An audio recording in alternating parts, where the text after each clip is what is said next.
Sa pagbabalik ni Amalia mula sa ibang bansa, nalaman niyang may ibang babae ang kanyang fiancé.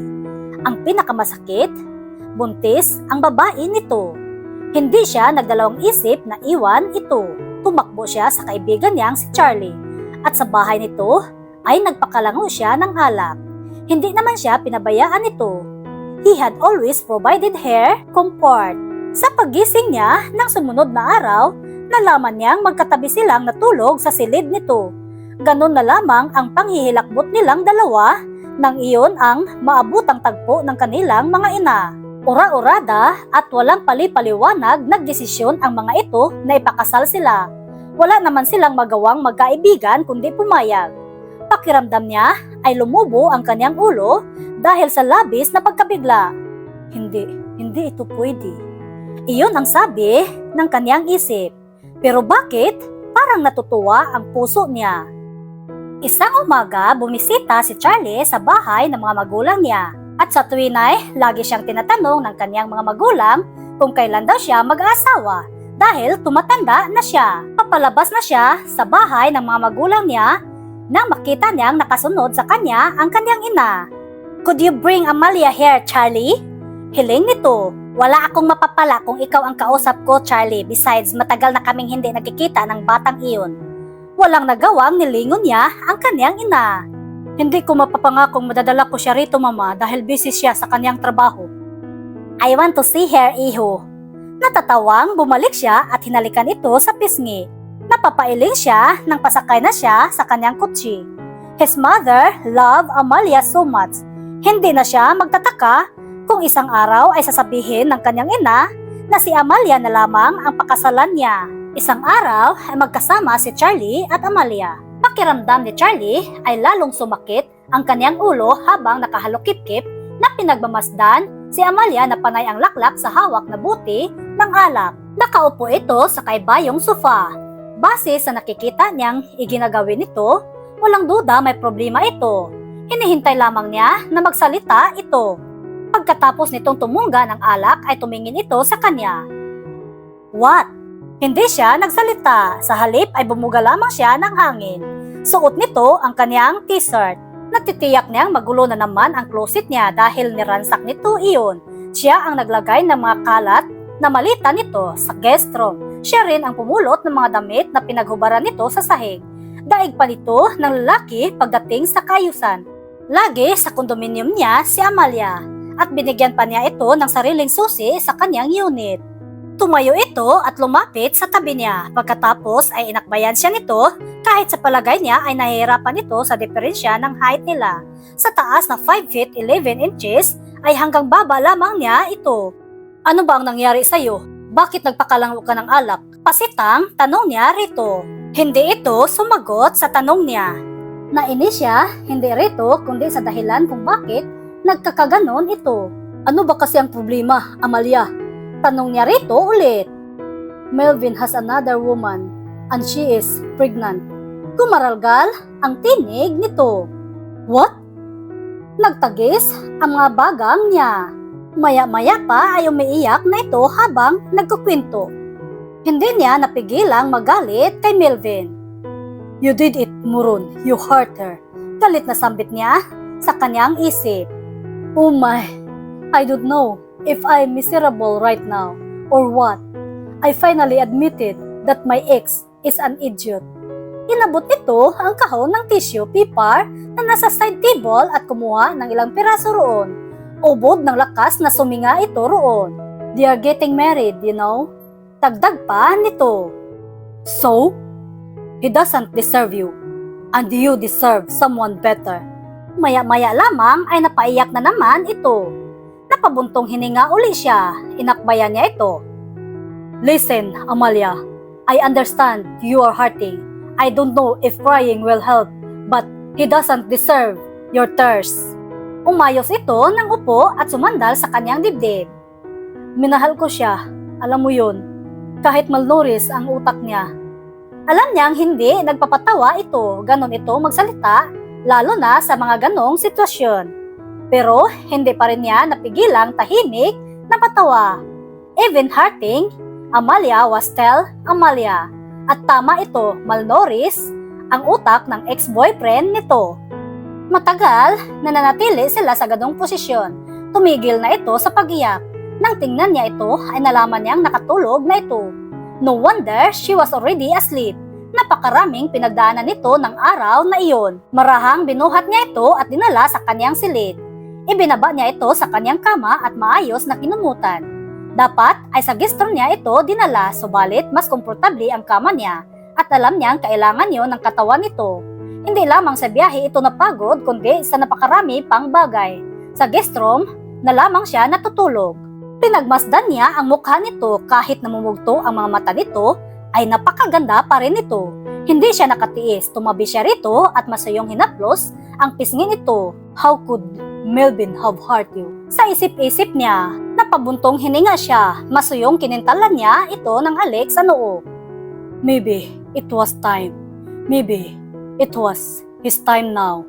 Kinaumagahan, nagising si Emilia nang may maramdaman siyang mabigat na bagay na nakadagan sa kanyang tiyan. Nagbulat siya ng mga mata at noon niya napansin na natutulog sa tabi niya si Charlie. Noon niya naalala ang nangyari. Naglasing siya ng nagdaang araw dahil sa pagkasawi niya sa pag-ibig. Nag-inat siya. Masakit ang kanyang ulo. May hangover siya. Nakaubos yata siya ng isang buting at tumagilid siya ng higa paharap kay Charlie. Pinagmasdan niya ito. It was a good thing he was here. Sa lahat ng lalaking kilala niya ay ito lamang yata ang napagkakatiwalaan niya. Pagkalipas ng ilang minuto ay ito naman ang nagmulat ng mga mata. Isang matamis na ngiti ang isinalubong niya rito. Good morning! Masiglang bati niya rito. Masuyong pinisil niya ang ilong nito. Hindi agad nakahuma ito, subalit isang nakabibinging sigaw ang pinakawalan nito. Pagkatapos ay mabilis na bumalikwas ito. Nagtatakang napamaang siya rito. Binangungot ba ito? Sa isip-isip niya. What are you doing here? Tila naalarmang tanong nito sa kanya.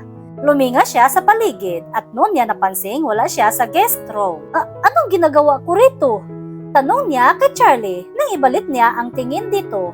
Noon lamang niya napansing walang pangitaas ito at ang tanging nagtatakip sa katawan nito ay ang suot nitong boxer shorts. Sinapu nito ang noo na animo inaalala ang nangyari ng nagdaang araw. Alright, I carried you here last night, sabi nito kapag kuwan.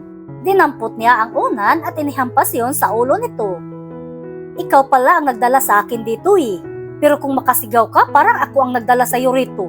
Sorry, nawala sa isip ko. Lasing na lasing ka kagabi eh. Inihilamos nito ang mga kamay nito sa mukha. Ikaw, bakit ka nandito? Hoy, babae, kwarto ko ito. May karapatan akong matulog sa kama ko. Napahagik-hik siya. Base sa tono nito para namang inaangkin niya pati kama nito. Maya-maya ay umayos ito sa pagkakaupo. How are you feeling now? I'm okay now. Linggo na ngayon, hindi ka pa ba uuwi sa inyo? Uuwi? Nag-inat uli siya. Mag-ayos ka na, ihahatid na kita sa inyo. Bagaman lasing siya nang nagdaang gabi, naaalala pa rin niya ang nangyari. Hinampas ulit niya ito ng unan. Salamat kagabi ha. Ba't nanghampas ka pa? Reklamo nito. It's my way of showing appreciation. Hinampas ulit niya ito ng unan. What a nice way to show your appreciation, sabi nito habang patuloy rin sa pagsalag. Tila nasagad ang pasensya nito, dumukwang ito upang pigilan siya. He held her hand and pinned her down on the bed. Tama na sabi, luka-luka. Nasa ganong posisyon sila nang bigla na lamang bumukas ang pinto. Charlie, hindi nakalak ang burjus iho! Anak! Kung may tama pa ng alak sa sistema niya, ay nawala iyon at maging ang sakit ng ulo na nadarama niya ay mabilis na naglaho nang makilala niya ang mga pumasok sa silid. Ang mama ni Charlie at ang kanyang ina ang pumasok sa silid ni Charlie. Tahimik lamang si Amalia habang nakatingin siya sa kanyang ina at sa mama ni Charlie, na kanina ay tila hihimatayin sa nasaksihang tagpo. Nasa sala na silang lahat, katabi niya si Charlie sa sofa, habang ang kanilang mga ina ay nasa kaibayo nila. I can't believe this, Charlie. Anong ginawa mo? Mababakas pa rin sa mukha nito ang pagkalito. Mo, I did not do anything. Sagot ni Charlie sa ina. Don't make this an issue. An issue? Hysterical na balik nito. Don't make this an issue? How could you see that? Mali kayo nang iniisip na dalawa. Pahayag ni Charlie sa dalawa. Muling napatingin dito ang kanyang ina. Anong ibig mong sabihin na mali kami ng aming iniisip? Look at you. You were half naked when I saw you while Amalia is... Sandaling sinulipan siya nito. Amalia is... Hindi na nito itinuloy ang sasabihin sapagkat tila may kung anong naisip ito. Tiningnan niya ang kanyang sarili. Suot pa rin niya ang t-shirt ni Charlie. Hindi na siya nakapagpalit ng damit dahil sa bilis ng mga pangyayari. Nang mapatingin siya sa kaibigan, ay hindi na rin ito hubad-baro. Nakasando na rin ito. Both their families were conservative, especially her family.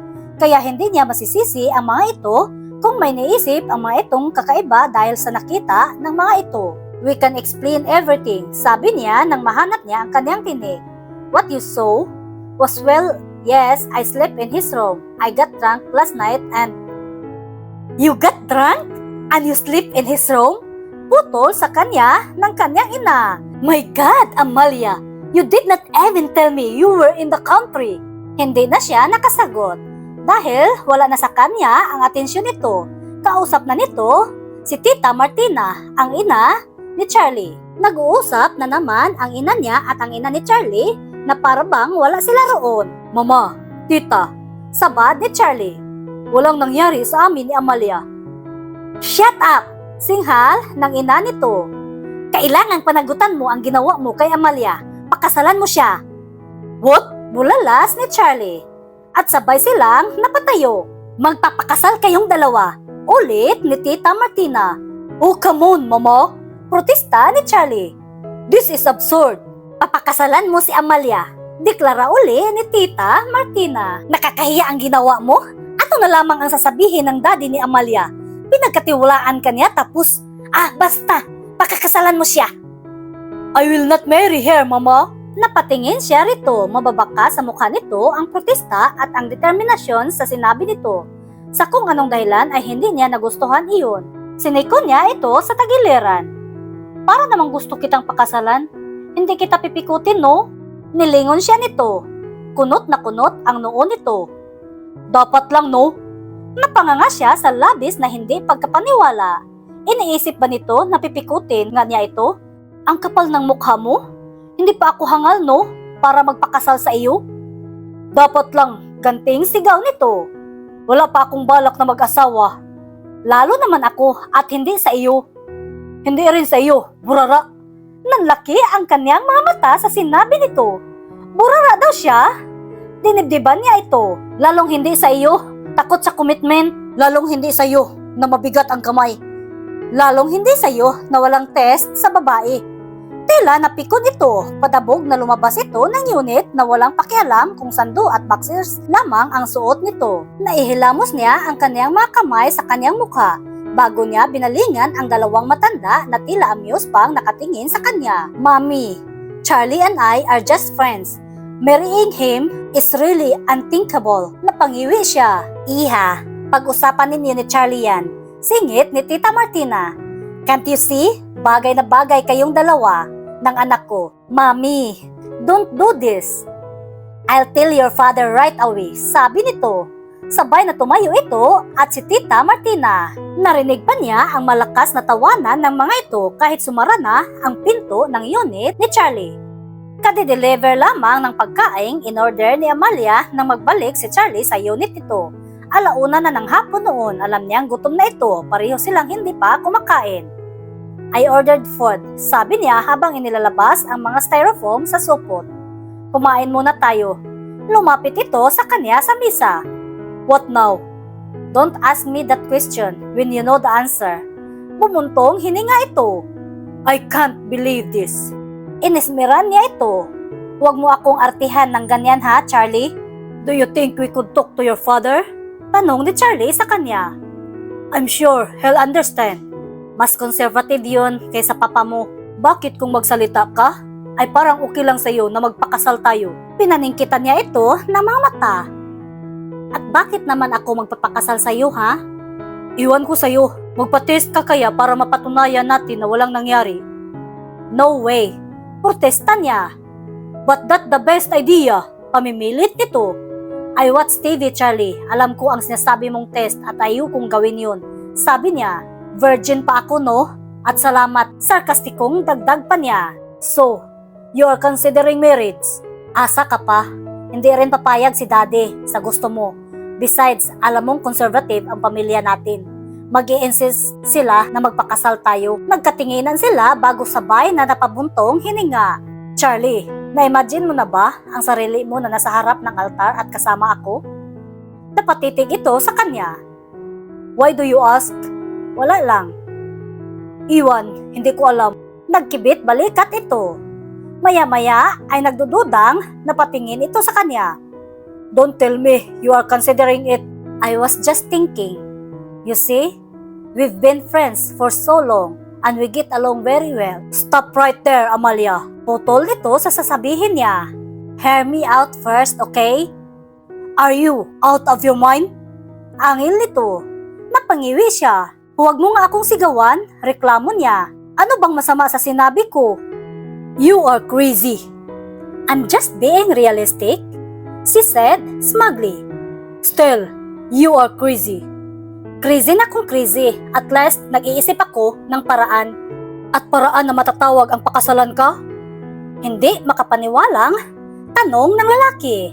We don't have any choice right now, Charlie. Huwag mo namang isipin na mapapayag natin si daddy at ang papa mo na huwag tayong ipakasal. We won't know it unless we try. Pagpumilit pa rin ng lalaki. Okay, good luck. Gabi ng pamamanhikan ng pamilya ni Charlie. Nagkakasayahan ang dalawang pamilya. Alam ni Amalia na matagal nang hinihintay na mangyari iyon ng kanya-kanyang mga magulang. Kausap ng kanyang ina, si Tita Martina, hindi matapos-tapos ang pagpaplano ng mga ito sa kasal nila ni Charlie. Parang ang mga ito ang ikakasal at hindi siya, dahil mas excited pa ang mga ito kaysa kanya. Ang kanyang ama naman ay kausap ang mag-amang Vera. Nang makahanap sila ni Charlie ng pagkakataon upang magsulo, ay lumabas sila sa terrace at doon sila nag-usap.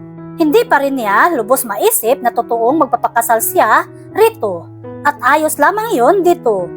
Wala pa rin silang matinong plano kung ano ang gagawin nila pagkatapos ng kasal nila. Hindi pa nila napag-usapan kung ano ang magiging arrangement nila at kung hanggang kailan nila paninindigan ang pagiging mag-asawa. Nahahapong sumakay si Emilia sa kotse ni Charlie. Gutom na rin siya, kagagaling lamang nila sa lugar na pagdarausan ng wedding reception. Bago iyon ay pinuntahan nila ang simbahan kung saan gaganapin ang kasal. Nang mga nagdaang araw ay naging abala sila sa pag-aasikaso sa detalye ng kanilang kasal. Hindi niya akalaing ganun kahirap ang magpakasal. Napakaraming inaasikaso. Simple lamang ang magaganap na kasal, kaunti rin lang ang imbitadong bisita. Naniniwala siyang sulim kapag simple lamang ang kasal. Nag-drive-thru sila ng McDonald's. Maya-maya itinabi nito ang kutsi at saka sila nagsimulang kumain. Sumisip-sip siya ng soft drinks nang magsalita ito. Are we going to consummate our wedding? Nagkanda samid-samid siya dahil sa sinabi nito. Tinulungan naman siya nito at tinapik-tapik nito ang kanyang likod. Huwag kang ngang manggugulat ng ganun. Sikpat niya na mahimasmasan siya. Tumawa lamang si Charlie. Nagtatanong lang naman ako. Sa dami ng itatanong mo, yung nakakagulat pa. Hindi sumagi sa isip niya ang tungkol doon. Nang magpasya siya magpakasal dito, ang tanging nasa isip niya ay palabas lamang ang lahat. Hindi niya naisip na gagawin nila ang bagay na titutukoy nito. Iniisip ko kung kailangan nating gawin yun. And since I was thinking about it, I figured I should ask you. Bumuka ang kanyang bibig, ngunit hindi niya alam kung ano ang dapat niyang sabihin. Hindi talaga niya alam kung paano sasagutin ang tanong nito. Sa salitang consummate pa lamang ay naasiwa na siya. So, ano na? Ano ang sagot mo? Untag ni Charlie sa kanya. Bantulot na tumingin siya rito. Charlie, tila naunawaan siya nito. Oh, I'm so sorry, sweetheart. Did I make you feel uncomfortable? I thought you were thinking about it too. Ang totoo, hindi ko naisip na darating tayo riyan. Pag-amin niya. It's okay. I did not bring up the topic to make you feel uncomfortable or make you think about it. Tumango na lamang siya. Sayang, paliligayahin pa naman kita. Narinig niyang sabi nito. Maang na napatingin siya rito. Ngaling-aling ibuhos niya rito ang soft drinks niya nang makita niya ang nakalulukong ngiti nito. Gago ka, naiinis na sabi niya. What? Painusinting tanong pa nito. Tawa ng tawa ito. Nanggigigil na kinurot niya ito sa tagiliran. Araw ng kanilang kasal. Kinabahan pa rin si Amelia nang makita niya ang mga tao sa loob ng simbahan. Nakatutok sa kanya ang mga mata ng lahat ng naroon habang naglalakad siya papuntang altar. Pakiramdam niya ay isa siyang artista sapagkat panay ang pag-flash ng mga kameras. Nang matanaw niya si Charlie na naghihintay sa harap ng altar, kahit paano'y nabawasan ang kaba niya. Stress reliever talaga ito. Naisaloob niya patungkol dito. Napakasimpatikong tingnan ni Charlie. Nang kunin ito at hawakan ang kanyang kamay, saka lamang tuluyan na palis ang kabang nadarama niya. Ready, sweetheart? Tanong nito. Tatakbo na nga sana ako eh. Mahinang sambit niya. Mahinang tumawa ito. Loko mo, kapag iniwan mo ako rito, yari ka sa akin. Sabay silang lumapit sa altar. Pakiramdam niya ay mabilis na hinila ng seremonya ang oras. Solemn at maayos ang naging takbo ng seremonya. Pagkahawak kamay pa sila ni Charlie nang bigkasin nila ang kanilang vows para sa isa't isa. Ngunit nang i-anunsyo ng pare na mag-asawa na sila at maaari na siyang halikan ni Charlie, ay muling tinambol ng kaba ang kanyang dibdib. Pigil niya ang kanyang hininga habang itinataas ni Charlie ang bilo niya. Isang simpleng smack sa mga labi lamang ang inasahan niyang igagawad nito sa kanya. Kasal naman nila, kaya kahit hindi nila ginagawa iyon ay papayagan na niya ito. Subalit, nahigit niya ang kanyang hininga nang sakupin nito ang kanyang mga labi at hindi isang simple lamang, ngunit mapang-angking halik ang ipinagkaloob nito sa kanya. Kusang pumikit ang kanyang mga mata, pakiramdam niya ay huminto ang oras at nawala ang lahat ng mga taong nasa paligid nila. Napatitig siya kay Charlie nang maghiwalay ang kanilang mga labi. Nakatingin din ito sa kanya, wala siyang mabasang pagkagulat sa reaksyon nito, gayong siya ay hindi pa rin makahuma sa nangyari. Hindi naman niya mawari kung hindi lamang niya nakita iyon dahil sa pagdilim at pagliwanag ng mukha nito na dulot ng flash ng mga kamera. Pinakiramdaman niya ang kanyang sarili. Wala siyang makapang pagsisisi sa kanyang dibdib. Ngayong opisyal na mag-asawa na sila. Nang tingnan niya si Charlie, ay mukhang ganon din naman ito. What na, wifey? Tanong ni Charlie kay Amelia na makapasok sila sa kanilang hotel room. Nakakaloko ang ngiti nito. Buhat-buhat pa rin siya nito at ibinaba lamang siya nito dahil sa sinabi niya. What now, Karian? Sabi niya. Magpapahinga na ako, ngawit na ang pangako sa walang katapusang pagngiti kanina. You first or me? Tanong ni Charlie na ang tinutukoy ay ang paggamit ng banyo. Mauna ka na muna. Hinubad niya ang suot na sapatos. Help me with the zipper of my gown. Tumalikod siya rito. Dinaluhan siya nito. Ang akala niya ay iniwan na siya nito sapagkat pagkatapos nitong may baba ang zipper ay hindi na niya narinig na nagsalita ito. Subalit nang lumingon siya ay noon niya nalaman na nakatayo pa rin ito sa likuran niya at hinimas ang baba habang nakatingin ito sa kanya. What? Ngumisi ito. Baka gusto mong magpatulong na rin sa paghuhubad ng gown mo. Nag-init ang kanyang mga pisngi. Bigla na lamang kasing sumagi sa kanyang isip ang imahe na tinutulungan nga siya nito na hubarin ang kanyang gown. Charlie! Banta niya. Pinandilatan pa niya ito. Tatawa-tawang tinungo na nito ang banyo, subalit bago ito pumasok doon ay hiniritan pa siya nito. Para namang may makikita akong maganda kapag hinubad ko ang gown mo. Abat ang walang hiya. Dinampot niya ang kanyang sapatos at ibinato iyon dito. Ngunit ang nakasarang pinto na lamang ng banyo ang tinamaan niyon. Maya-maya ay napapaisip siya. Paano nga kaya kung hindi ito matuwa sa makita nito? Sinilip niya ang kanyang katawan sa loob ng suot niyang roba. She knew she did not have a voluptuous body. She was only B-cup, but she knew she had curves in the right places. Sa isip-isip niya, Charlie was her husband now, and it was their first night as a couple. She might be a virgin, but she was not naive. Hindi siya bata upang hindi niya maunawaan ang nangyari sa unang gabi ng mga bagong kasal. Napaisip uli siya. Sila ni Charlie, ano kaya ang gagawin nila? Mag-asawa nga sila pero wala na sa usapan nila ang ganun. Siguro, nasa akin na yun kung papayag ako kung gagawin namin o hindi ang bagay na iyon. Maaari siguro akong pumayag. Bakit hindi? Charlie was a very attractive man. Pagkausap niya sa kanyang sarili. Maya-maya lumabas na ito sa banyo. At siya naman ang pumasok doon. At maya-maya lang din ay lumabas siya sa banyo. Lumapit siya sa kama at humiga roon. Inaantok na talaga siya. Sumunod si Charlie sa kanya. You are sleeping already? What about the gift? Bukas na lang yun. Humihikab, nasagot niya. Pagod na talaga ako, Charlie. Okay lang ba? Of course. Tumabi ito sa kanya pagkatapos siyang kumutan nito. Inilahad niya ang kanyang kamay at inabot naman ito iyon bago ito umayo sa pagkakahiga. Happy, wifey? Tanong ni Charlie. Yes, I'm happy. Sagot niya habang nakapikit. Charlie went sa view. Kapipikit lamang ni Charlie nang maramdaman niyang sumiksik sa kanya si Amelia. Oh, it was heaven. Nanatili siyang nakapikit at nilalasap ang sarap na dulot ng pagkayakap niya rito. Hindi pa siya natutulog. Magdamag na pinagsawa niya ang kanyang sarili sa pagtitig sa napakaamong muka nito.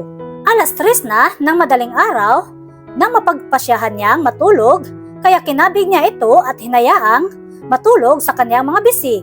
Subalit, kahit nakapikit siya ay gising na gising pa rin ang kanyang diwa. Amelia was really his wife now. Nang gabing maglasing ito, ay nagpasya siyang ligawan ito. They ended up getting married. She was Mrs. Charlie Mendoza now. Nagbulat siya ng mga mata at muling pinagmasdan ito. Earlier, before she fell asleep, he asked her if she was happy. He was expecting she would say, okay lang, or I guess. But she answered a straight yes. His heart constricted with happiness. Dama niya ang katotohanan at sinseridad sa kabila ng inaantok na tinig nito. Sa sobrang saya nga niya, ay muntik na niyang sabihin dito na mahal niya ito. Subalit, pinigilan niya ang kanyang sarili. Natakot siyang baka masira ang lahat kapag ginawa niya yon. Baka mabigla ito. Alam niyang kaibigan pa rin ang turing nito sa kanya. Hindi siya nag-alala na baka hanggang doon lamang ang magiging pagtingin nito sa kanya. Gagawin niya ang lahat upang mahalin siya nito, gaya ng pagmamahal niya rito. Subalit, dadahan-dahanin niya ang lahat. Hindi niya bibiglain ito. Sa ngayon, kontento na siya kung ano ang mayroon siya. Katabi niya at mahimbing na natutulog ang buhay niya. Sapat na iyon sa kanya. I love you, wifey. Bulong niya bago ito kinintalan ng masuyong halik sa mga labi. Ilang araw ang nakaraan mula nang magbalik sila mula sa honeymoon nila sa Japan. Pagbalik nila sa Pilipinas ay dumaan sila sa bahay ng kanyang mga magulang upang kunin nila ang mga personal niyang gamit. Naalala pa niya ang sinabi ni Charlie habang nasa eroplano sila pauwi. Our home is waiting for you, sweetheart. Tila haplos yon sa kanyang puso. Marami nang nagbago sa kanya simula nang magpakasal sila ni Charlie. Tuwing umaga siya ang nauunang gumising. Siya ang naglilinis ng bahay nila at siya ang naglalaba at nagluluto ng pagkain nila ng asawa. At they decided to share a room. Kahit noon pa man ay nakakatabi na niyang matulog ang asawa at batid niyang harmless ito. Napag-usapan na nila ang tungkol sa sitwasyon nilang dalawa at malinaw sa kanilang dalawa na hindi sila lalagpas sa kung anong relasyon ang mayroon sila hanggat hindi nila parehong nadarama iyon. Alas 7:30 ng gabi nang dumating si Charlie sa araw na iyon. Nakapaghanda na siya ng hapunan. Kumusta ang araw mo? Tanong niya pagkatapos abutin ang briefcase nito. Ipinatong niya iyon sa side table. Nakakapagod. Ang hirap kausapin ng kliyente ngayon. Sunod-sunod ang reklamo nito habang naglalakad sila patungo sa komedor. Nang makarating doon ay sabay na naupo sila sa harap ng misa. Habang kumakain sila ay panay ang kwento nito. Nang matapos sila, ito ang nagpresentang magligpit. Nasa sala sila nanonood ng TV nang mapansin niya ang sunod-sunod na paghikab nito. Matulog ka na kaya? Suhesyon niya. Maya-maya na. Noon niya napansin ang pandalalim ng mga mata nito. Sinabi niya yon dito. Puyat lang. Sabi nito, bakit ka puyat? Nag-iwas ito ng tingin. Sa trabaho. Trabaho? Hindi makapaniwalang ulit niya. Akala ko ba na pag-usapan na natin na walang trabaho kapag nasa bahay tayo? Charlie points of view. Tulog na si Amelia, ngunit gising pa rin si Charlie. Pinagmamasdan niya ang mukha nito habang natutulog ito. Ganon siya gabi-gabi. Hindi siya nagsasawang pagmasdan ang mukha nito. Iyon ang totoong dahilan kung bakit siya napupuyat. Of course, he could not tell her. Baka mailang ito at iyon ang iniiwasan niya. Every day was a happy day ever since they got married. Amelia was like a real loving wife. Inaasikaso siya nito, ipinagluluto at kung ano-ano pa. Masuyong hinaplos niya ang pisngi nito. He could touch her if he wanted to. And he really wanted to touch her, but he could not. Nirerespeto niya ito, kaya niyang maghintay hanggang sa pareho nilang maramdaman na kailangan nila ang isa't isa. Kahit habang buhay siyang maghintay ay ayos lang sa kanya. Ang mahalaga ay asawa na niya ito at nabubuhay siya sa bawat araw na ito ang nakikita niya pagising niya sa umaga at bago siya matulog sa gabi. Umayos siya ng higa at nagpasya na ring matulog. Mahirap na, ngayong nalaman na nito na nagpupuyat siya. Baka bigla na lamang itong gumising at mahuli pa siya. I love you, wifey. Bulong pa niya nito bago siya natulog. Isang araw ng linggo, nasa bahay silang dalawa nanood ng TV. Kinabig siya ni Charlie dahilan upang mapasandig siya rito. Napangiti siya. Hinigpitan nito ang pagkakaakbay nito sa kanya. I can stay like this forever, you know? Napatingala siya rito at hindi niya inaasahan na nakatingin din ito sa kanya. Napakalapit na mga mukha nila sa isa't isa at sa sobrang lapit ng mukha nito sa kanyang mukha ay tila ba gahibla na lamang ang distansya sa pagitan nila. Napaawang ang mga labi niya pero kaagad din niyang itinikom yon nang mapansin niyang napatutok ang tingin nito roon. Iniiwas niya ang kanyang mukha at ibinalik ang tingin sa TV screen. Umalis din siya sa pagkakasandig dito. Ramdam niya ang pagbalot ng tensyon sa pagitan nilang dalawa. Wari bang biglang sumikip ang lugar na iyon para sa kanilang dalawa. Tumayo siya. Kukuha lang ako ng maiinom. Subalit, bago pa man siya makaalis ay nahawakan na nito ang kanyang kamay. Marahan siyang hinila nito paupo. Hindi pa rin siya tumitingin dito. Ilang na ilang siya.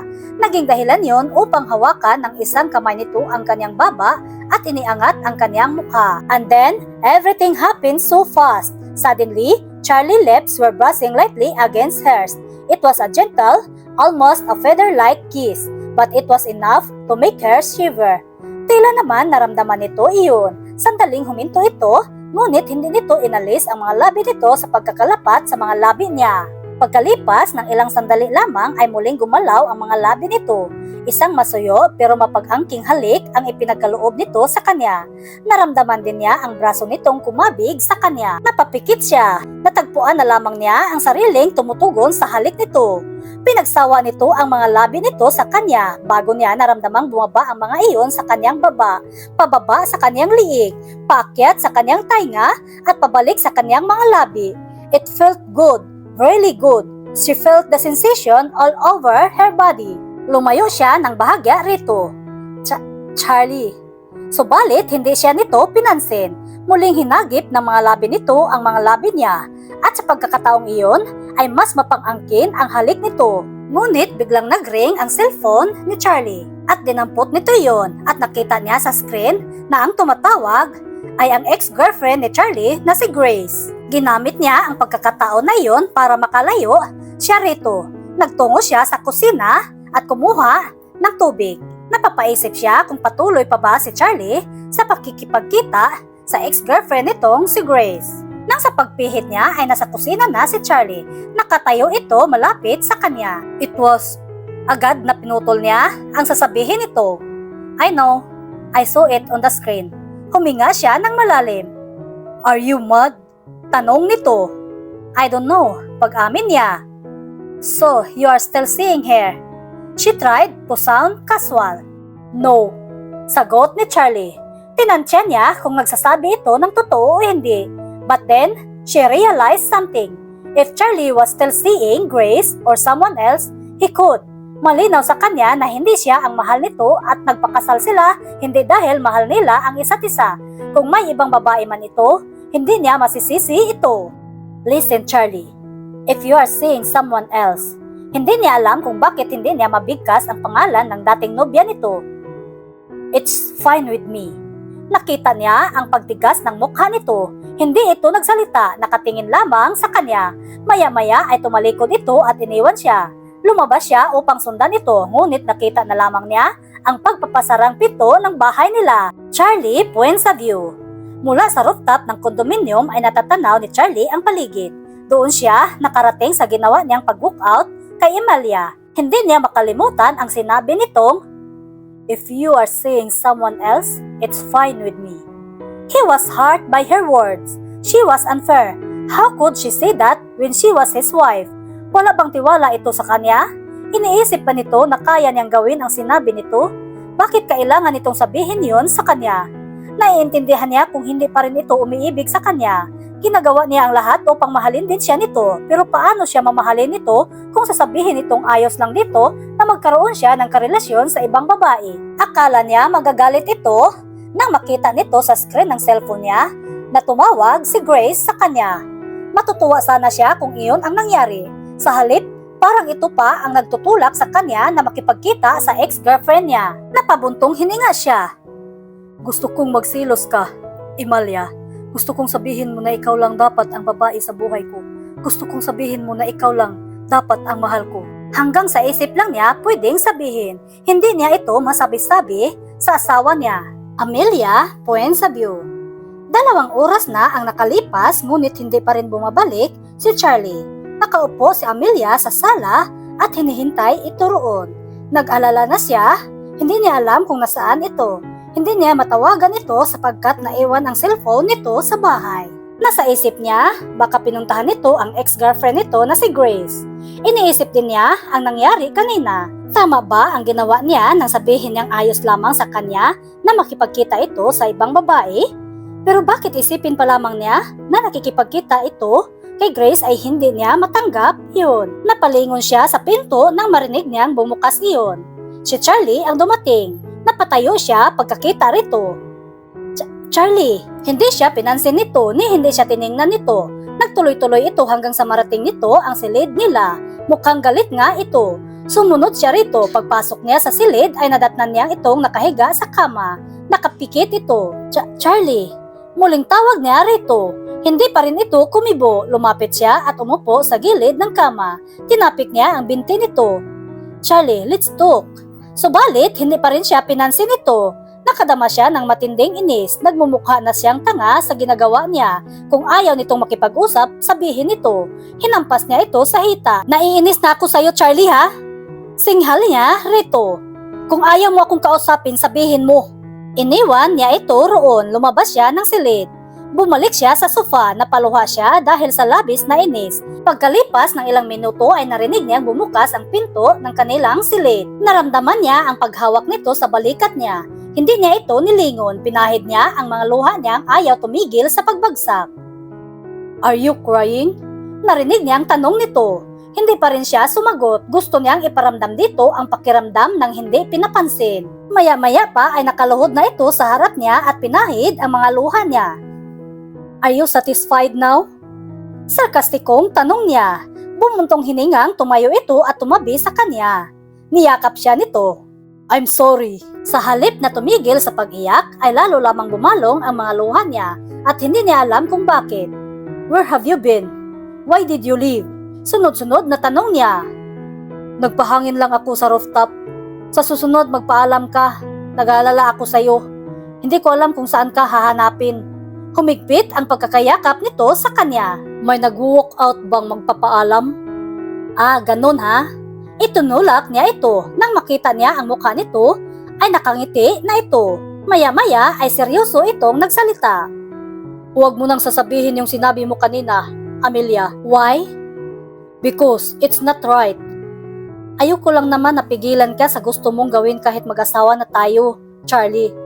Katwiran pa niya. Bumuntong hininga ito bago nagsalita. Pakiramdam ko, ang baba ng tingin mo sa akin. Nagilty naman siya. I'm sorry, Charlie. Are you still having an affair with Grace? Tanong niya. Wala kaming affair ni Grace. Madilim ang mukhang sagot nito. Bakit siya tumawag? Nothing in particular. Answer my question. Bakit ba? Tatawa-tawa ang tanong nito. Marahil ay napansin nitong seryoso siya. Alright, she was still hoping I would go back to her. And I said it's impossible. Why is that? Because I'm already married. Ano ba namang mga tanong yan, Amelia? Napalabi siya. Mabuti na yung nakakasiguro. Nagsisilos ka ba? Naging mapanukso ang ngiti nito. Inirapan niya ito. Mangarap ka. Naiinis na sinulyapan ni Amelia ang relong nakasabit sa dingding. Mag-aalas 8 na ng gabi, subalit wala pa rin ang kanyang magaling na asawa. Naiinip na ang mga magulang nito sa paghihintay. Natawagan mo na ba ang asawa mo? Tanong ni Mama Martina sa kanya. Tumawag na ako sa opisina niya, Ma. Nakaalis na raw siya. Pumukas ang pinto at iniluwa niyon si Charlie. Finally! Dumating ka rin. Lumapit sa kanila si Charlie. Humalik ito sa ina nito bago siya binalingan. Akmang hahalikan niya ito sa pisngi nang bigla na lamang siyang hapitin nito at siniil siya ng halik sa mga labi. Hindi siya nakahuma dahil sa pagkabigla. Sorry, wifey. Na-traffic ako. Kakaiba ang ikinikilos nito. Alam niyang mag-uusap sila nito pag alis ng mga magulang nito. Habang kumakain sila, ay nagtanong ang kanyang mama tungkol sa buhay may asawa. Pagkatapos nilang kumain ay ilang oras pang nagtagal doon ang mga magulang ni Charlie bago nagpasya ang mga ito na umuwi. Nang makaalis ang mga ito ay nag-ayos siya ng sarili at naghanda para matulog. Hinayaan niyang si Charlie ang magligpit sa kusina. Papalalim na ang tulog niya nang maramdaman niyang ginigising siya nito. Don't sleep on me, wifey. Narinig niya ang sabi nito. Dumilat siya. What? Inaantok na sabi niya. Bakit kasama mo ang ex-boyfriend mo kanina sa coffee shop? Nagpang-abot kasi kanina sila ng asawa niya sa coffee shop. Kasama niya ang kanyang ex-boyfriend at kasama naman nito ang ex-girlfriend nito. Nagkita lang kami sa supermarket tapos niyaya niya akong mag-coffee. Yun lang. That's it? Yes, that's it. Ikaw, bakit mo kasama si Grace? I thought it's fine with you if I see another woman. Nanunod yung sabi nito. Tinakpan niya ng unan ang kanyang mukha at nagpasya siyang matulog ulit. Inalis nito ang unan dahilan upang mapaharap uli siya rito. It's not what you're thinking. Kliyente namin ang daddy niya at doon kami magkikita para sa meeting. Meeting? Sa coffee shop? Hindi naniniwalang sabi niya. Oh, bakit? Bawal bang maging meeting place ang ganong lugar? Hindi siya nakasagot. Ipinikit na lang uli niya ang kanyang mga mata hanggang sa makatulog ulit siya. Nagising sa Amelia nang maramdaman niyang may humahalik sa kanyang mga labi. Ang nakangiting mukha ni Charlie ang namulatan niya. Good morning, wifey. Bati nito. Tatayo sana siya subalit pinigilan siya nito. Hinila siya nito at pinahiga uli. I don't want to go to work today. Tumagilid ito ng higa paharap sa kanya. Bakit? Nagtatakang tanong niya. Hindi pa tayo tapos mag-usap, tinulugan mo ako kagabi. Naitirik niya ang kanyang mga mata. Dahil lang doon? Ano na namang arte yan? Inalis nito ang muta sa kanyang mga mata. Wala lang, ang arte mo talaga para kang babae. Tinawanan siya nito. Hindi kita maintindihan kagabi. Ano nga uli yung sinabi mo sa ex-boyfriend mo? I told him, we can't go back to the way we used to be. And that what we had is all in the past now. Why? Because I'm married now. That's all? What do you want me to say? Nag-iwas ito ng tingin. Wala. Sana ay sinabi mo rin sa kanya na mahal mo ako para hindi ka na niya kulitin. Napatawa siya ng malakas. Hindi niya naisip yun. Oo nga no? Hayaan mo kapag nangulit-ulit siya, idadagdag ko yung suggestion mo. Ngumiti ito at pinagmasdan siya. Hindi niya inasahan ang pagbaba ng mukha nito patungo sa kanyang mukha at siilin siya ng halik. The kiss was penetrating and demanding, and that really woke her up. Hindi niya magawang huwag tugunin ito. Nag-init ang kanyang pakiramdam. Nagtaka siya sapagkat hindi niya naramdaman ang ganoong pakiramdam kapag hinahalikan siya ng kanyang ex-boyfriend. Sa ikalawang pagkakataon na hinalikan siya ni Charlie, ay muling binuhay niyon ang kung anong init sa kanyang katawan na ni minsan ay hindi niya naramdaman sa dating nobyo. Kissing him felt really good. Napansin na lamang niyang nasa ibabaw na niya ito habang nakapulupot ang mga braso niya sa batok nito. Ang isang kamay nito ay naglakbay sa kanyang katawan. Naramdaman niya ang paglikot niyon sa kanyang dibdib. Inalis sa pagkakabutunis ang pajama top niya. Kusang gumalaw ang kanyang mga kamay upang hubarin ang suot nito. She felt his hardness and that made her feel hotter. Hanggang sa pareho na silang walang saplot. He kissed her lips down to her neck, her breast, her belly, and back to her lips. She could only sigh in delight as she sifted her fingers through his hair. He pressed his weight against her. Huminto ito sa paghalik sa kanya at tinitigan siya. Nagtatanong ang mga mata nito at alam niya kung ano yun. Bilang sagot ay hinalikan niya ito. Are you sure? Paniniyak nito. Tumango siya. He moved slowly and gently, but she still felt the pain. She involuntarily bit her lower lip to prevent herself from shouting. He stopped moving. I'm sorry, wifey. Did I hurt you? Punong-puno ng pag-alala ang mga mata nito. Umiling siya at saka ngumiti. Nang tila hindi ito naniwala, ay hinawakan niya ang batok nito at siya na ang humalik dito. Siya na rin ang gumalaw upang patunayan dito na ayos lang siya. He got her message. He started moving again, making sure he would not hurt her. And when he felt she was ready, he began to move faster and thrust deeper. She moved answering him, arcing her body towards him, giving him the feeling he was giving her. Soon, they glided together towards that final thrust at sabay nilang inabot ang rurok ng kaligayahan. Are you okay, wifey? Tumango lamang siya at nakailang beses siyang ginalaw ni Charlie sa araw na iyon at kahit na masakit ang kanyang masilang bahagi ng katawan, ay pinipilit niyang pinagbigyan ang asawa niya. Lagpas 12:00 na ng hapon nang makalabas ng silid si Amelia. Kagigising lang uli niya, maghahanda siya ng pananghalian. Nagugutom na siya at alam niyang ganun din ang kanyang asawa. She was really tired from that morning's event. Charlie did not stop until he was satisfied. Napangiti siya sa naisip. Tulog na tulog ito nang iwan niya ito. Ang sabi nito kanina ay papagorin siya nito hanggang sa hindi na siya makakalakad. Pero hayon at ito ang bagsak sa kama. Nananakit ang kanyang katawan. Every part of her body was sore, but it was nothing compared to the pleasure she felt. That morning she realized the attraction between them was so strong. Hindi niya naisip na may natatagong ganong damdamin sa kanya para dito.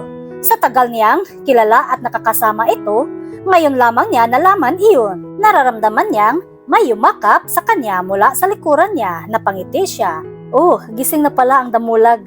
Isinubsob nito ang mukha nito sa kanyang liig. Damulag ka rin. Pagkatapos ay pinaulanan nito ng mumunting halik ang kanyang liig. Charlie, nagluluto ako. Angal niya. Mamaya na yan. Pinihit siya nito paharap dito at siniil siya ng halik. Hindi niya magawang huwag tumugon sapagkat nakakalango ang halik nito. Tinulak niya ito nang maalala niya ang nakasalang sa kalan. Masusunog yung ulam na niluto ko. Hindi na ito kumontra pa. At ito na ang nag-ayos sa table na pagkakainan nila. Sabay silang kumain at nang matapos sila ay siya na ang nagligpit sa lamisa. Ito naman ay panay ang halik at yakap sa kanya mula sa likuran niya. Hanggang sa matapos siya sa ginagawa ay ayaw nitong tumigil sa paghalik sa kanya. Natatawang hinarap niya ito at binigyan ito ng isang mabilis na halik sa mga labi. Pumasok ka na kahit hapdi lang. Bakit ba? Ako naman ang boss ah. Reklamo nito. Kahit pa. Hindi ito natinag sa kinatatayuan. Ipinaikot nito ang mga braso nito sa kanya at pinagmasdan siya. You are very beautiful, Amelia. Masama ang tinging ipinukol niya rito. Matagal na akong maganda no? Ngayon mo lang napansin? Tumawa ito. Matagal ko nang alam yun. Ilang sandali lamang ay sumeryoso ito. Do you know how good you feel in my arms? Umiling siya. Heaven. She knew he was sweet but she did not know he could be sweeter. Isang araw. Oh my God! I can't believe it! Tinawanan ni Amelia ang sinabi ni Sarah nang bisitahin siya nito. Alam niyang makikibalita ito sa nangyayari sa buhay may asawa niya. What? You are glowing! There's a light emitting around you. Don't you know that? In fact, nasisilaw ako. Pabirong tinakpan nito ng kamay ang mga mata nito. Shut up! Pilyang ngumiti ito. So, did you too? Oh, you know. Nakangiting tumango siya. Oh my God, I know it. Dinuro siya nito. I know you were going to rape him. Stop it.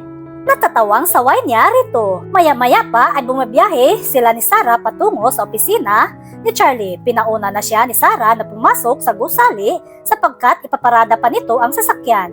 Masiglang pumasok siya sa gusali at pinuntahan ang kanyang asawa sa 7th floor. Hello, is my husband in? Tanong niya sa sekretarya nito. Ma'am Amelia, gulat na sambit nito.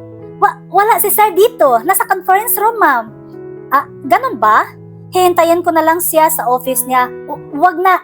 Bago pa man siya napigilan nito, ay nagtuloy-tuloy na siya sa opisina ni Charlie. Natigilan siya pagkatapos niyang mabuksan ang pinto. Tumambad sa kanya ang isang nakakapanghilakbot na tagpo. Nagsasalo sina Charlie at Grace sa isang mainit na halik. Amelia, hoping that what she saw was just a mirage. It would vanish in an instant, but it did not. Grace was really inside Charlie's office. They were not kissing anymore, though, because they had seen her. Hindi agad siya nakahuma mula sa kinatatayuan niya. It was real. What she saw was real. Her husband was making out with his ex-girlfriend.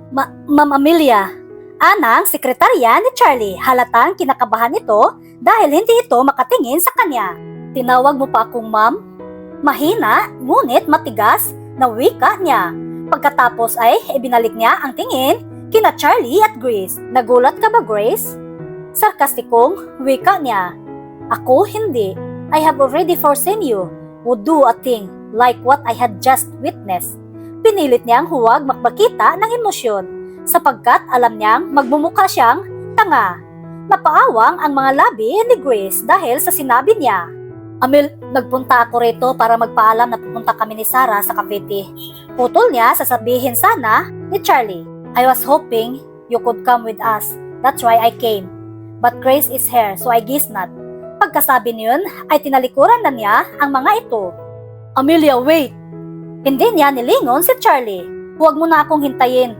Hindi ako magdi-dinner sa bahay. Nagmamadaling nilisan niya ang lugar na iyon.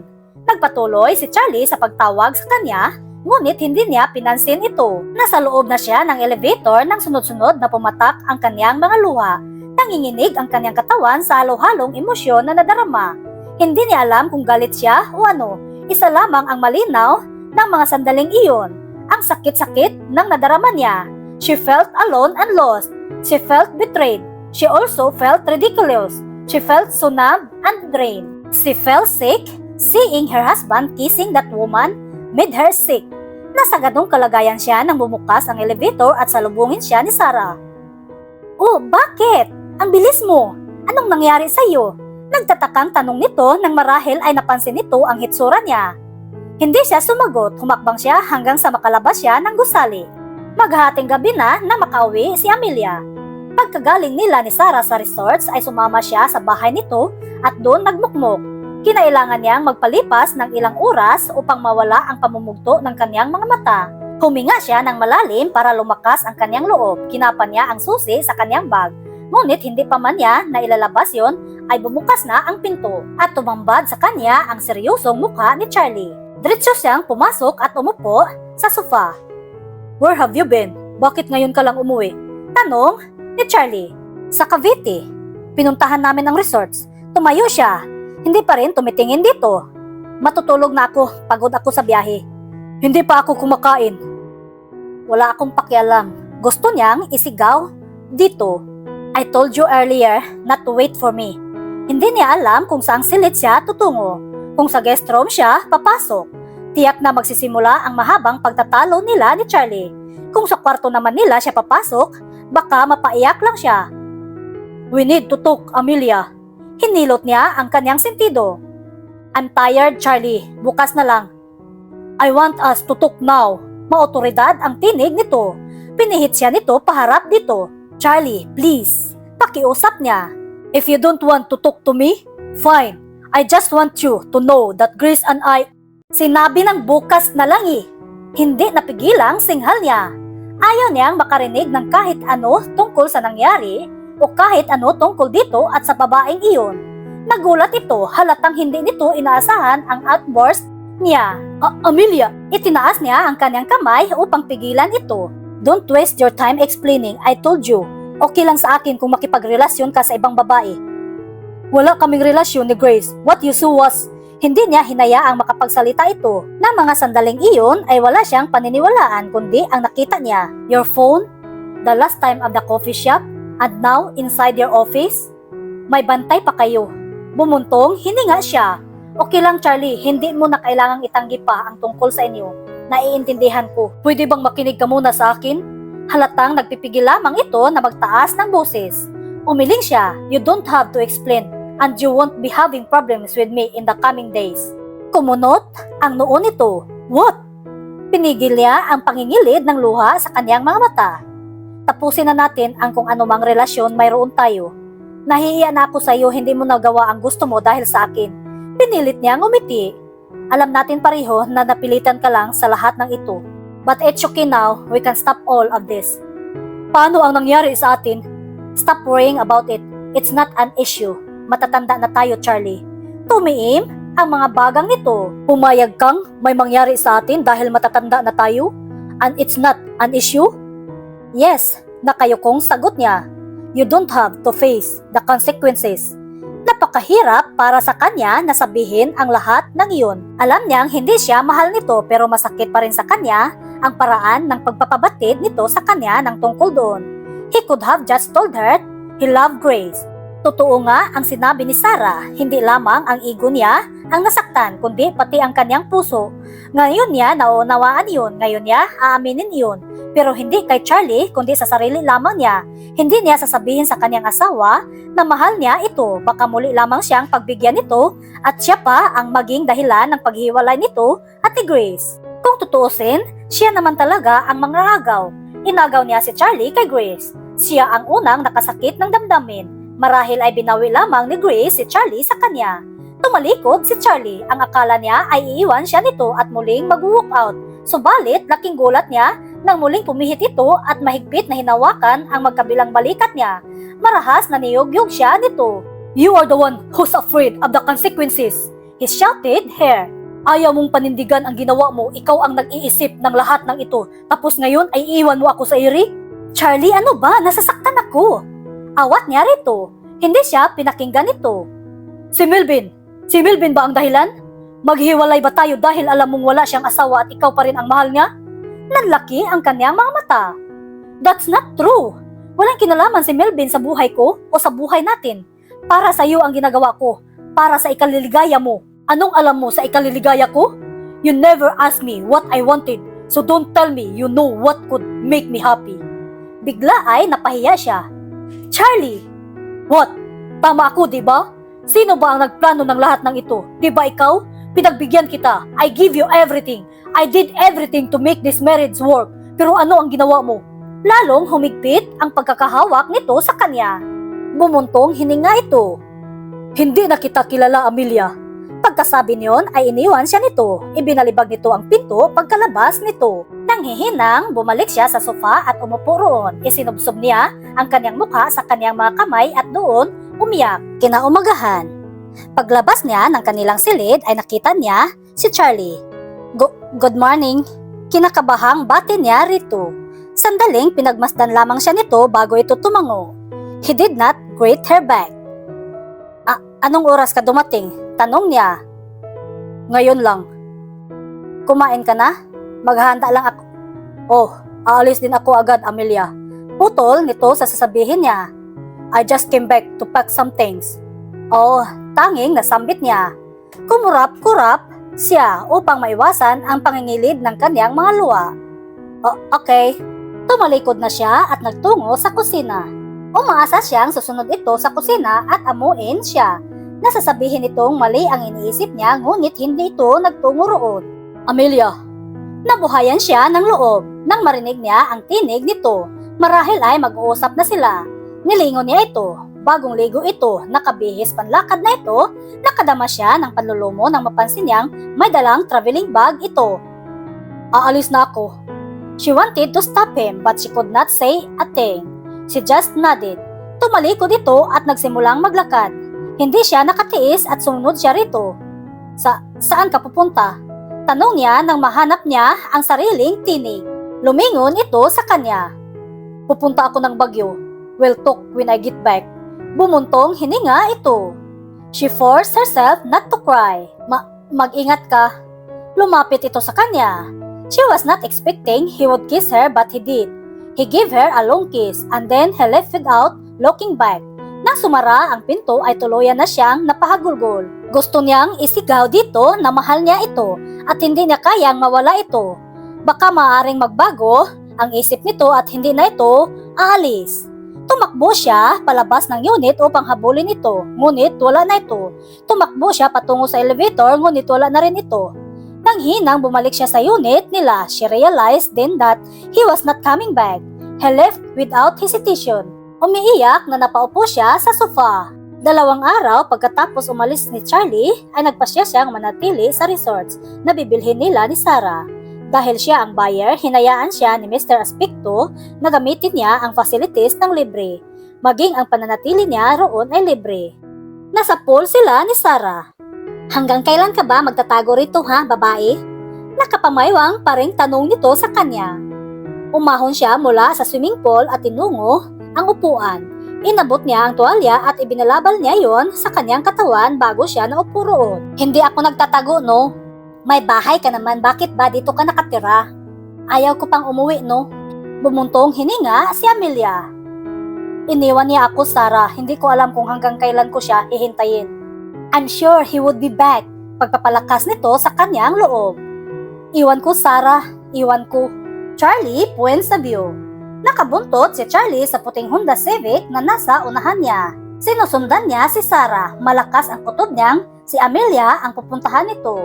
Marahil ay napansin siya nito, gumilid ito at inihinto ang kutsi nito sa gilid ng highway. Ganon din ang ginawa niya. Kung inaakala nitong matatakasan siya nito, nagkakamali ito. Bakit ka ba sumusunod? Tanong nito sa kanya nang magkaharap sila. Where is my wife? Nasaan resort siya? Tumaas ang kilay nito. I don't know. Masama ang tinging ipinukol niya rito. Kahapon lang ako umuwi at naabutan kong wala si Amelia sa bahay. At alam mo kung nasaan ang asawa ko, Sarah. Seryosong wika niya rito. He was tired and sleepless. Alalang-alala siya sa kanyang asawa. Hindi niya alam kung nasaan ito nang nagdaang araw lamang siya nakabalik mula sa Baguio. Dapat ay 3 araw lamang siya roon. Ngunit nagkaproblema ang project nila sa Baguio. Nawala pa ang kanyang cellphone. Dahilan upang hindi niya matawagan ang kanyang asawa at hindi rin niya kabisado ang bagong cellphone number ng kanyang asawa. Tinitigan siya ni Sarah at nagtanong, Why are you looking for her? Nawawala ang asawa ko, Sarah. Alam nga namang hindi ko hahanapin. Iniwan mo siya, di ba? At bakit mo pa siya hahanapin? Anong iniwan ko siya? Nagpunta lang ako sa Baguio dahil may project ako ron. Anong iniwan ang pinagsasabi mo? Natigilan ito at muling pinakatitigan siya. Hindi mo siya iniwan? Hindi mo siya hinihiwalayan? Kaninong ideya naman nang galing yan? I told her I was going to Baguio. Tumawa ito. Hindi, saan pa? Sa asawa mo? Sabi nito nang huminto ito sa pagtawa. What? Nang sinabi ni Sarah sa kanya kung saang resorts nakastay ang kanyang asawa, ay hindi na siya nagpaalam dito. Nagmamadaling bumalik siya sa kanyang kutsi at pinasibad yun palayo. Amelia puwens sa view. Patungo siya sa garden nang maramdaman niyang may nakatingin sa kanya. Lumingon siya upang alamin kung sino iyon. Nagulat siya sa nakita. Kaya dagli rin siyang tumalikod uli at nagmamadaling maglakad palayo. Nananaginip lamang ba siya? Saan ka na naman pupunta? Pagtataguan mo na naman ba ako? What are you doing here? Tanong ni Amelia kay Charlie. Hingal kabayo pa rin siya. Nang makita niya ito kanina ay tumakbo siya palayo, ngunit sumunod ito sa kanya. Hanggang sa marating niya ang kanyang silid, ay nakasunod ito at bago pa man niya maagapan ay nakapasok na ito sa loob. Kumunot ang noo nito. Ako dapat ang nagtatanong sa iyo niyan. Why are you here? Nagbabakasyon ako. Ba't hindi ka nagpaalam? Tumaas ang tinig nito. Bakit hindi ako alis doon? Hindi ko naman bahay yun, sa iyo yun. Ano ba namang katwiran yan, Amelia? Halatang naiinis na sabi nito. Bahay mo yun, bahay natin yun. Hindi na niya pinansin ang mga sinasabi nito. Lumapit ito sa kanya at hinila siya patungo sa kama. Pinaupo siya nito sa gilid niyon. Kapag kuwan ay naupo rin ito. Bakit ka umalis? Dahil umalis ka. Sagot niya nang hindi tumitingin dito. Nang tiningnan niya ito, ay nakangiti ito o mas tamang sabihin na tumatawa ito nang walang tunog. I told you I was going to bug you, right? Masuyong hinaplos nito ang kanyang baba. Sinabi ko sa iyo noon pa na may project ako ron, di ba? Kinabig siya nito. Umalis lang ako ay nag-alsabalutan ka na naman agad. Hindi naman pwede yun, Amelia. Mag-asawa na tayo, hindi pwedeng maglalayas ka tuwing magkakatampuhan tayo. Dinibdiban niya ito. Ikaw ang may kasalanan sa akin, wisit ka. Bahagyang inilayo nito ang sarili upang harapin siya. Ano na naman? Reklamo nito. Anong-ano na naman? Huwag kang magmamaang-maangan, Charlie, ha? I saw it. Alin yung kay Grace? Hanggang ngayon ba naman ay nagsisilos ka pa rin sa babaeng yun? Wala kang dapat ipagsilos dahil wala namang kaming relasyon. Iyang maruming isip mo ang nag-iisip ng ganun. Hinampas ulit niya ito sa dibdib. Is our love not enough to make this marriage work? Masuyong tanong nito. Napakurap siya. Hindi makapagsalita. What did he say again? Oh, I know you love me. Mayabang na pahayag nito. I know that. Oh, I know that. Nag-iinit ang mga pisnging nag-iwas siya ng tingin.